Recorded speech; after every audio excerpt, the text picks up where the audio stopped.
High, good morning friends. তোমরা কেমন আছো? ভালো আছো তো? আমি তো ভালো আছি। তো এখন সকালে জল খাবার করার প্রস্তুতি নিচ্ছি।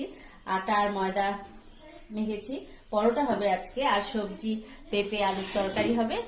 সীমাদি তরকারি সবজিটা কাটলো, এখন বসাবে।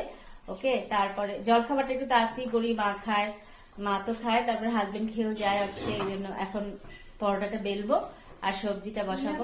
আজকে রুটি পরোটা। পরোটা। মা বলছে কি হবে আজকে, আমি পরোটা। মা এখানে দাঁড়িয়ে আছে। তো এখন জল খাবারটা করে নিই।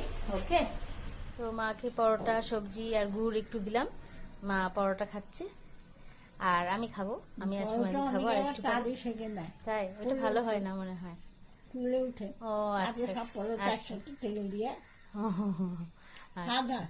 স্বাদ হয়। ঠিক আছে, তাহলে মা খাক, আমরাও আমি যা দিয়ে উঠলাম বন্ধুরা। আজকে যেহেতু বৃহস্পতিবার, আজকে আমার অনেকটাই টাইম লাগে, প্রায় 2 ঘন্টা লেগে যায়।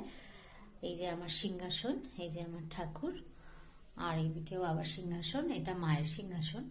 পূজা দিতে বহুত সময় লাগে, কারণ আমার সিংহাসনে অনেক ঠাকুর, তো তাদেরকে চান করাতে হয়, চন্দন পরাতে হয়, সবকিছুই। এই জন্য বৃহস্পতিবারটা খুবই দেরি হয়। অন্যদিনও খুবই দেরি হয় আমার পূজা দিতে। তো মায়ের খাওয়া হয়ে গেছে। সীমাদি আজকে মাকে ভাত দিয়েছে, আমি তো পূজা দিচ্ছিলাম। এখন আমি আরেকটু পরে খাবো। ওকে, তো ঠিক আছে, পরে আবার আসছি। চা দেওয়া হলো আর মাকে চা দেওয়া হলো। মা তো টিভি দেখে এই সময়, জানোই। আর আজকে রান্না মনে হয় তোমাদের বলি নাকি, ভুলে গেছি। আজকে ডাল হয়েছিল, বাঁধাকপি ঘন্ট, আর মাছ হয়েছিল, বাটা মাছের ঝোলই হয়েছিল। আর এখন তো জানোই কি করব আমি, একই রুটিন।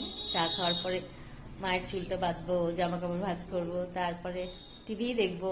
মেয়ের সাথে ফোন করলাম, একবার ফোন হলো, আবার তো ফোন করবোই কিছুক্ষণ পর পর, মেসেজ করব, এই করব। ঠিক আছে, তো চাটা খাক মা, আমি একটু চাটা খেয়ে আসি। তো এখন আমি কি করব ভাবলাম, রাতে একটু ডিম খাই, সব রান্না তো আছেই। তো ওয়েদারটা তো এখন ঠান্ডা ঠান্ডা, একটু ডিম খেলে ভালোই লাগবে আমার আর আমার হাজবেন্ডের জন্য। মা তো রাতে ডিম খায় না, তো লাইট করেই করবো। সবসময় যে মশলা দেওয়া, মশলা রান্না অত খাই না, আর আমাদের খুব লাইট রান্নাই হয়, কারণ মা রিচ খায় না।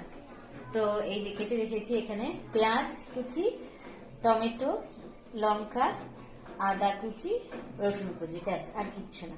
আর ডিমটা সেদ্ধ হচ্ছে, এগুলো দিয়ে আমি ডিমটাকে রান্না করে ফেলবো। এখনই করব, ডিমটা সিদ্ধ হয়ে যায়।